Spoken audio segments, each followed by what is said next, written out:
శ్రీనివాసుని తరపున పద్మావతీదేవిని వివాహానికి అడగటానికి వకులాదేవి వచ్చినప్పుడు ఆకాశరాజు తన గురువైన బృహస్పతిని సలహాకోసం అడగగా శ్రీనివాసుడు మరెవరో కాదు, సాక్షాత్తు ఆ శ్రీమన్నారాయణుడే అని చెప్తారు.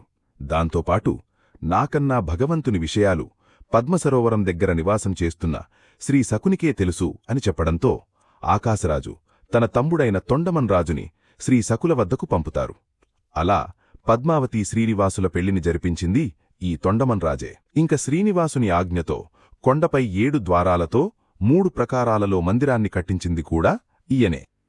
తరువాత కాలంలో ఈయన రాజ్యం మీదికి శత్రువులు దండెత్తినప్పుడు శ్రీనివాసుడికి ప్రార్థిస్తాడు.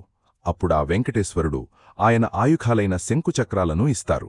అలా తొండమన్ మహారాజు శత్రువులను జయించి శ్రీనివాసునికి కృతజ్ఞతలు తెలపటానికి వచ్చినప్పుడు ఒక వింత కోరిక కోరుతాడు. అది ఏంటంటే, నీ ఆయుధాలైన శంకుచక్రాలను నాకిచ్చి నామీద చూపించిన అనుగ్రహం కలకాలం ప్రజలందరికీ తెలియాలంటే ఇవి నా దగ్గరే ఉండేలా వరమివ్వమని అడుగుతాడు. శంకుచక్రాలు ధరించకుండా భక్తులు నిన్ను చూసినప్పుడు అవి ఈ తొండమన్కి నీవిచ్చిన సంగతి అందరికీ తెలిసేలా అనుగ్రహించండి స్వామీ అని అడగటంతో భక్తుని కోరికని తీర్చడమే ఆ భగవంతునికి ఆనందం కాబట్టి సరే అంటాడు ఆ శ్రీనివాసుడు. అందుకే తిరుమలలో ఉన్న ఆ వెంకటేశ్వరునికి శంకుచక్రాలు లేవు. వీడియో నచ్చితే లైక్ అండ్ కామెంట్ చేయండి. అలానే ఇలాంటి ఇంట్రెస్టింగ్ అండ్ డివోషనల్ వీడియోస్ కోసం సబ్స్క్రైబ్ చేయటం మాత్రం మర్చిపోకండి.